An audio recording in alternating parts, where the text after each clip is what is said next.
Another jail escape in Louisiana. On May 16, 2025, 10 men ripped a toilet from a wall at the Orleans Parish Jail in New Orleans, crawled through a hole behind the pipes, climbed over barbed wire, and vanished into the night. 6 of them were charged with murder. All of them squeezed through a gap that should never have existed. And before anyone watching the security cameras could raise the alarm, they were gone. One guard was supposed to be monitoring them. That guard had stepped away to get food. By the time anyone noticed, the inmates had already left a message on the wall. An arrow pointing to their escape route. Words scrawled in marker. To easy LOL. But this wasn't just one jail failing. This wasn't even the biggest escape Louisiana had seen that year. Just 7 months later, 3 more men broke through a degrading wall at Landry Parish Jail, using sheets to rappel down the outside of the building. The mortar between the concrete blocks had been crumbling for years. Everyone knew it. Nobody fixed it. And these weren't isolated incidents. They were symptoms of something bigger, something that's been building in Louisiana for decades. A system so broken that inmates don't just hope to escape. They plan it. They study the routines. They identify the weak points. And when the moment comes, they walk out. Or crawl out. Or break out. Because in Louisiana, the prisons are full. The jails are falling apart. And the people running them are overwhelmed, understaffed, and underpaid. Louisiana locks up more people per capita than almost any place on earth. More than Russia. More than China. More than any democracy anywhere. But all those bodies behind bars come with a cost nobody wanted to pay. So instead of building secure prisons, Louisiana made a deal. The state would pay local sheriffs to hold convicted criminals in parish jails. Jails that were never designed for long-term inmates. Jails with crumbling walls and faulty locks and security systems that don't work. The sheriffs got paid per prisoner. $26 a day. A fraction of what it costs to run a real prison. And the more inmates they held, the more money they made. So they built bigger jails. They packed them full. And when the walls started cracking and the doors stopped locking and the cameras went dark, there was never enough money to fix anything. Because the whole system was built on doing things cheap. Every escape in Louisiana tells the same story. Not about criminal masterminds, but about a system that was broken from the start. If you enjoy real, gripping prison documentaries and true stories, don't forget to like this video, leave a comment, and share it with your friends and family. Hit that subscribe button and turn on notifications so you never miss more shocking and exclusive content. The story of why Louisiana can't keep inmates locked up starts in 1991, on a hot summer morning in Angola State Penitentiary. Angola sits on 18,000 acres of former plantation land, surrounded by the Mississippi River on 3 sides. It's the largest maximum security prison in America. And on that morning, the warden stood in front of a room full of state legislators and told them something nobody wanted to hear. The prison was full. Not just crowded. Full. Every cell block packed beyond capacity. Inmates sleeping on floors. In hallways. Anywhere space existed. And more convicted criminals were arriving every single day. Louisiana had a problem that was about to explode. The state had just passed some of the toughest sentencing laws in America. Mandatory minimums for drug crimes. Life sentences for repeat offenders. No parole for violent felonies. The idea was simple. Lock up criminals and throw away the key. Keep dangerous people off the streets. Make communities safer. But nobody had done the math. Nobody had calculated what would happen when you send thousands more people to prison but don't build anywhere to put them. Angola could hold 5,000 inmates. By 1991, it held over 7,000. The other state prisons were just as packed. And the Department of Corrections faced a choice. They could spend billions building new state prisons. Massive secure facilities with trained guards and proper security systems. Or they could find a cheaper solution. They chose cheap. Louisiana made a deal with parish sheriffs across the state. Instead of building state prisons, the state would pay local sheriffs to hold convicted inmates in parish jails. Not people waiting for trial. Not suspects being held for a few days. But convicted criminals serving actual prison sentences. Sheriffs would get $24 per inmate per day. Later raised to $26. The state would save money. The sheriffs would get a new revenue stream. And the overcrowding problem would disappear. On paper it looked brilliant. In reality, it created a disaster that's still unfolding 34 years later. Parish jails were never designed to hold long-term inmates. They were built as temporary holding facilities. Places to keep someone for a few days or weeks before trial. Before sentencing. Before transfer to a real prison. The security was minimal. The walls were thinner. The locks were simpler. The whole design assumed nobody would be there long enough to study the weaknesses and plan an escape. But under the new system, convicted criminals started serving years in these jails. 5-year sentences, 10-year sentences, some even longer. And when you put someone in a building for years, they learn everything about it. They learn which doors stick, which locks are loose, which concrete blocks have weak mortar. They learn the guard schedules down to the minute. They know when shifts change, when attention drops, when cameras aren't being watched. The sheriffs liked the deal because it brought money into their parishes. Every inmate meant $26 a day flowing from the state budget into local coffers. And here's where the incentive structure broke. The sheriffs got paid the same $26 whether they spent all of it on security and housing, or whether they spent less and kept the difference. In many parishes, that difference went straight into the general fund. It paid for patrol cars, for deputy salaries, for equipment. The jail inmates became a profit center. So when a lock needed replacing, it waited. When a wall showed cracks, it got patched instead of rebuilt. When security cameras failed, they stayed broken until the next budget cycle. Because every dollar spent on the jail was a dollar that couldn't be spent somewhere else. And the sheriffs had to make choices. By the early 2000s, Louisiana had created something unique in American criminal justice. A decentralized prison system where convicted criminals served time in dozens of different parish jails scattered across the state. Each jail had different security standards, different training protocols, different levels of maintenance. Some were well run. Others were disasters waiting to happen. And the state had limited oversight over any of them. The numbers tell the story. By 2012, Louisiana had the highest incarceration rate in the world. Not just in America, in the entire world. For every 100,000 people living in Louisiana, 868 were behind bars. Russia locked up 630 per 100,000. China locked up about 120. Even authoritarian regimes with brutal justice systems couldn't match Louisiana's numbers. The state had turned incarceration into an industry. But all those bodies needed somewhere to go. And most of them ended up in parish jails. By 2015, more than half of Louisiana's inmates were being held in local jails instead of state prisons. 53%. Over 18,000 people serving state sentences in facilities that were never meant to hold them. In buildings that were falling apart. Under the watch of guards who were overworked and underpaid. The escapes started slowly. One here, one there. Usually from minimum security work release programs. But as the jails got more crowded and the infrastructure got older, the escapes got bolder. In 2016, an inmate walked out of Orleans Parish Jail by simply putting on street clothes and leaving through the front door during shift change. Nobody stopped him. Nobody even noticed until head count 3 hours later. In 2018, 2 men broke through a ceiling tile at Terrebonne Parish Jail, crawled through the ductwork, and dropped down outside the security perimeter. The duct had been damaged for months. Everyone knew it needed repair. Nobody had the budget to fix it. And then came 2025. The year Louisiana's broken prison system finally started making national headlines. Because the escapes weren't occasional anymore. They were regular, predictable, almost routine. And each one told the same story about a system built on shortcuts and held together with hope. The 10 men who escaped from Orleans Parish Jail on May 16, 2025, didn't need sophisticated tools or elaborate plans. They needed a toilet, some determination, and the knowledge that nobody was watching them closely enough to stop what they were about to do. The escape happened in the jail's intake processing area, a section where new arrestees are held before being assigned to permanent cell blocks. It's supposed to be one of the most secure parts of any jail because inmates move through it constantly. New faces, new risks, unknown dangers. But on that Friday night, the security that was supposed to exist on paper had vanished in reality. Inmate number 1 had been charged with second-degree murder. He'd been in Orleans Parish Jail for 8 months waiting for trial. 8 months watching the guards. Counting the minutes between patrols. Noticing which cameras had dead pixels. Which monitors nobody looked at during shift change. He wasn't a mastermind. He was just paying attention. And in a facility as broken as Orleans Parish Jail, paying attention was enough. The toilet sat in the corner of a holding cell designed to house 4 people temporarily. That night it held 12. Some were there for violent felonies. Others for probation violations.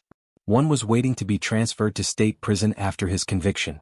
They'd all been packed into the same space because Orleans Parish Jail, like most facilities in Louisiana, didn't have enough room to properly separate inmates by security risk. So they mixed everyone together and hoped for the best. Around 9:30 p.m., during the gap between dinner cleanup and night count, the men made their move. They rocked the toilet back and forth until the bolts holding it to the floor loosened. The concrete around the base had been wet before, probably from leaks. The bolts had rusted. When they pulled hard enough, the whole fixture came free, water spraying from the broken pipes. Behind where the toilet had been, the wall showed a gap. Not a hole someone had made. A construction flaw. The plumbing chase behind the wall connected to other parts of the building. And someone had figured out that if you were small enough and determined enough, you could squeeze through. The first man went in head first. Then the second. Water flooded the cell floor as the broken pipes kept gushing, but the noise got lost in the general chaos of a Friday night in Orleans Parish Jail. Fights in other blocks. Arguments. The constant background noise of hundreds of people crammed into a space designed for far fewer. The guards on duty that night were understaffed. One officer was supposed to monitor the intake area. That officer had stepped away to get food from the break room. The decision took maybe 10 minutes. That was enough. By the time the 10th man squeezed through the gap behind the toilet, they'd already climbed up through the plumbing chase to the 3rd floor. The chase connected to a maintenance corridor. The maintenance corridor had a window. The window had bars, but the frame around the bars had rusted so badly that when they pushed, the whole thing came loose from the wall. Outside the window was a narrow ledge. Beyond the ledge was barbed wire fencing. And beyond that was freedom.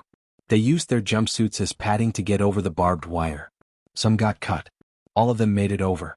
They dropped into an alley behind the jail and scattered into the New Orleans night. 6 were charged with murder. 3 with armed robbery. 1 with aggravated assault. All of them were supposed to be secured in one of the most important criminal justice facilities in Louisiana. Instead, they were loose in a major American city, and nobody even knew they were gone yet. The guard returned from break at 9:55. Saw water flooding out from under the cell door. Called for backup. Opened the door and found the cell empty except for one inmate who'd chosen not to go. The toilet ripped from the wall. The message on the concrete. To easy LOL. An arrow pointing toward their escape route. Like they were leaving directions for the next group.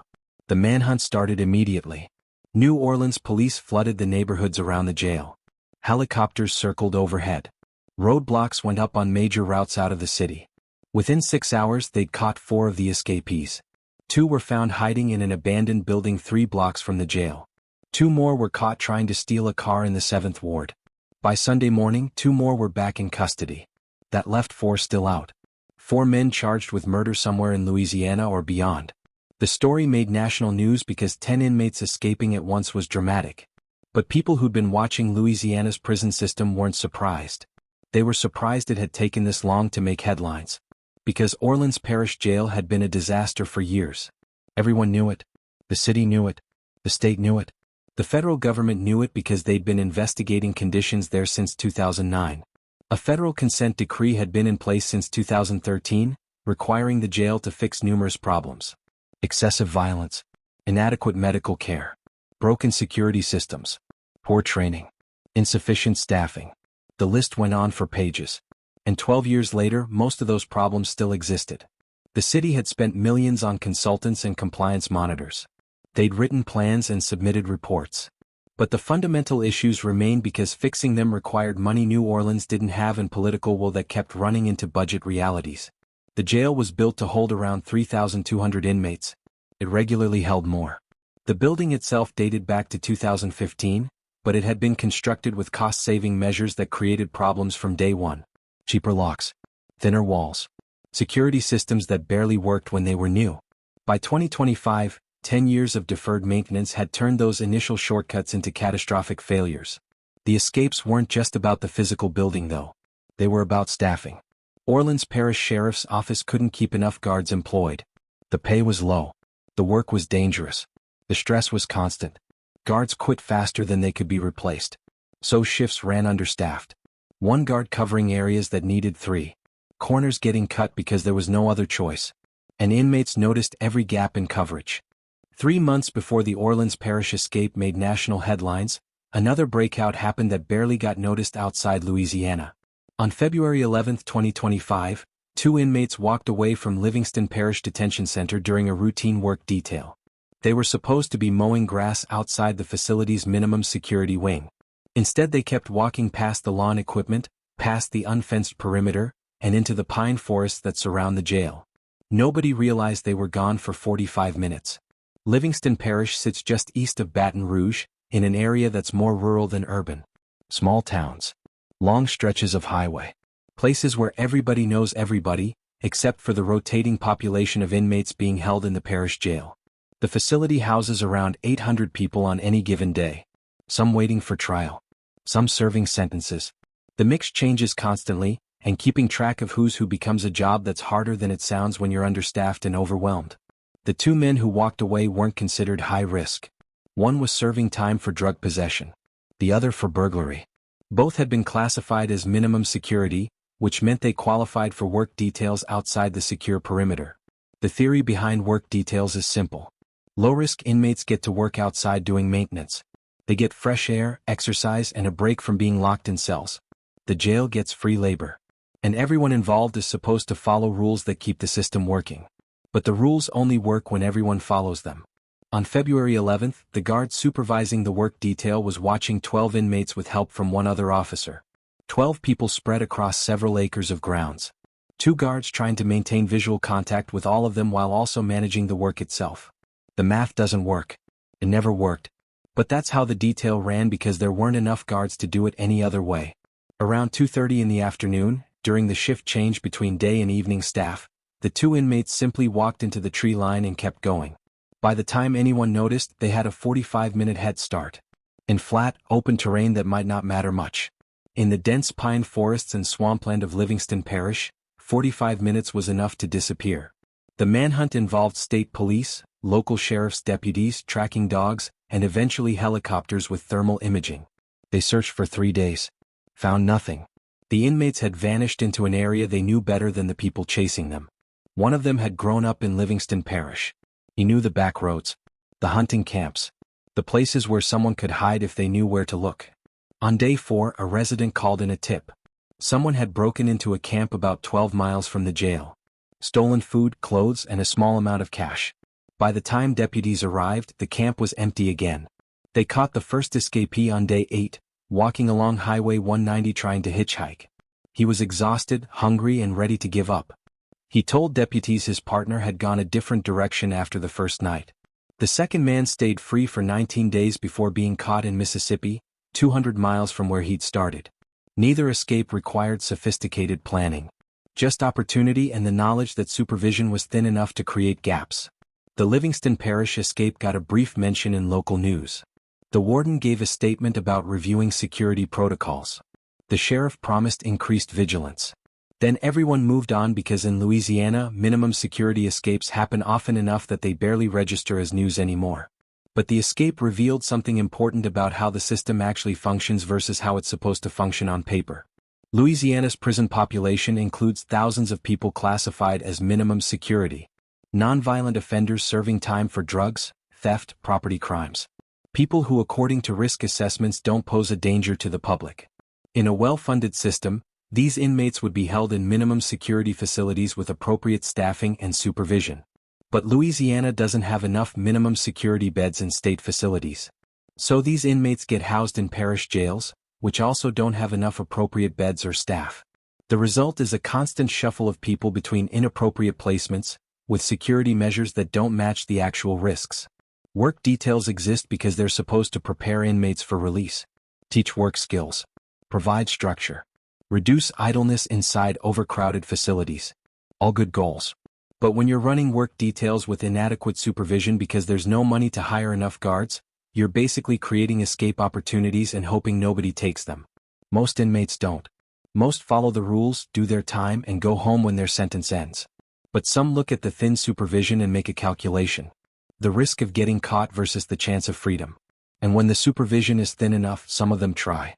After the Livingston Parish escape, the jail suspended outside work details for 2 weeks while conducting a security review. The review found exactly what everyone already knew. Not enough guards. Not enough oversight. Not enough resources to run the program safely. The recommendations included hiring more staff, reducing the number of inmates on each detail, and improving training. All good ideas. None of them happened because the money to implement them didn't exist. By March, the work details resumed under the same conditions that had allowed the escape in the first place. Because the alternative was keeping minimum security inmates locked in cells all day, which created different problems. Increased tension. More fights. Higher stress. The work details were a pressure release valve, even if they came with escape risks. So the jail kept running them, kept hoping nobody else would walk away, and kept dealing with the consequences when someone did. The pattern repeated across Louisiana. An escape would happen. There would be a review. Recommendations would be made. Nothing would change because the underlying problem wasn't policy or procedure. It was money. Or rather, the lack of it. You can't fix a broken system with new policies when you can't afford to implement them. You can't hire more guards when the pay is so low that qualified people won't take the job. You can't upgrade security when replacing a broken lock means taking money from somewhere else that also desperately needs it. St. Landry Parish Jail sits in Opelousas, Louisiana, about 60 miles northwest of Baton Rouge. The facility was built in the 1980s, back when construction standards were different and nobody imagined the building would still be holding inmates 40 years later. By 2025, the jail showed every year of its age. Cracks spiderwebbed across concrete walls. Mortar crumbled between cinder blocks. Plumbing leaked. Electrical systems sparked. And the people responsible for maintaining it faced an impossible choice every budget cycle. Fix the jail or fund everything else the parish needed. On December 3, 2024, 3 inmates made the choice easier by showing everyone exactly how bad the deterioration had become. They didn't need tools. They didn't need to dig or cut or break anything. They just pushed on a wall that had been falling apart for years and it gave way. The concrete blocks separated. The degraded mortar crumbled into powder. And suddenly there was a hole big enough to crawl through. The escape happened around 3 in the morning, during the quietest shift when the fewest guards were on duty. The 3 men were housed in a second-floor cell block that should have been condemned years earlier. Everyone who worked at the jail knew the walls were bad. Maintenance reports going back 5 years documented the deteriorating mortar. Estimates had been requested for repairs. But the cost to properly fix the structural issues ran into hundreds of thousands of dollars. Money the parish didn't have. So they patched what they could and hoped the walls would hold until the next budget cycle. The inmates had been testing the wall for weeks. Pushing on loose blocks when guards weren't looking. Picking at crumbling mortar with pieces of metal from broken bed frames. The work went slowly but they had time. One was serving a sentence for armed robbery. Another for distribution of narcotics. The third for aggravated assault. Between them they had decades of experience in jails and prisons. They knew what to look for. They knew weak points when they saw them. When the hole was finally large enough, they went through one at a time. The space between the interior and exterior walls was only about 18 inches wide, barely enough room to move. They had to turn sideways an inch along in complete darkness, feeling their way toward the outside. The exterior wall was in even worse shape than the interior. Years of Louisiana weather had degraded the mortar from the outside while neglect had weakened it from inside.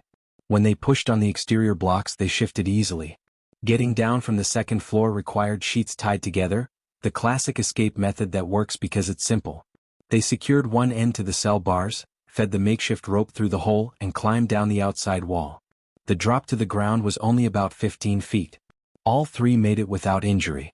Then they ran across the unfenced parking area and disappeared into the Opelousas night. The escape wasn't discovered until morning head count at 6 a.m. By then the men had a 3-hour head start. St. Landry Parish Sheriff's deputies found the hole in the wall, the sheet rope still hanging down the outside of the building, and a completely predictable escape route that had been years in the making. The manhunt started immediately, but the men had scattered in different directions. They knew the area. They had family and friends nearby. Places they could hide while the initial search intensity died down.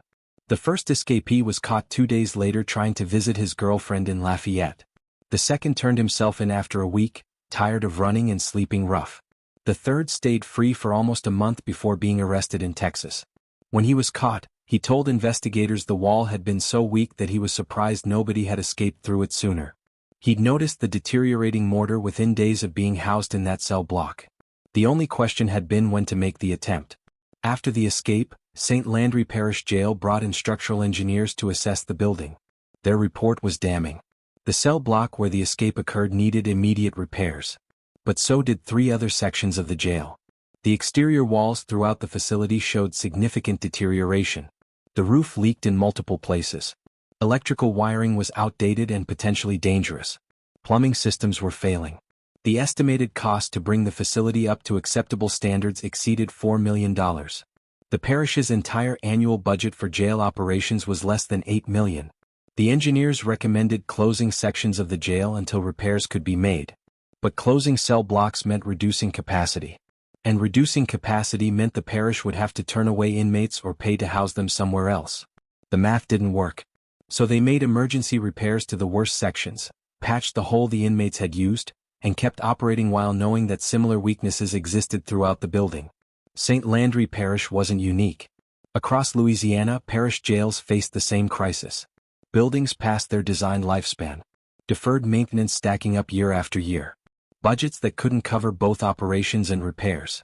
The per diem rate the state paid for housing inmates had barely changed in 2 decades, but costs for everything else had risen steadily.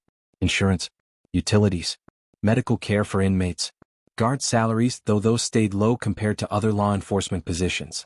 Every dollar spent on fixing a wall or replacing a lock was a dollar that had to come from somewhere else. The incentive structure made the problem worse. Sheriffs got paid the same whether they housed inmates in deteriorating facilities or modern ones. There was no bonus for maintaining buildings. No penalty for letting them fall apart as long as they didn't completely fail. And when they did fail, when an escape happened or a wall collapsed or someone got hurt, the response was always the same. Promise to do better. Request more funding. Make minimal repairs.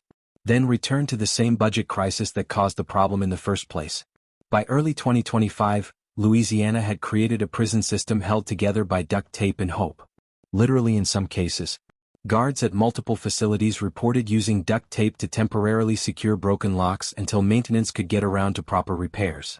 Sometimes the duct tape stayed in place for months. By the time spring 2025 arrived, Louisiana's prison escape problem had become impossible to ignore. The Orleans Parish Breakout made national headlines. Journalists from major networks came to Louisiana to investigate. Politicians promised reforms. Advocacy groups called for federal intervention. And then, like most crisis moments, the attention faded. The news cycles moved on to other stories. But the fundamental problems remained exactly the same. The escapes continued because nothing had actually changed. On June 22, 2025, an inmate walked out of Caddo Parish Jail in Shreveport by stealing a maintenance worker's uniform and badge. On July 8, 2 men cut through a fence at Calcasieu Parish Jail in Lake Charles using wire cutters they'd somehow obtained and hidden for weeks.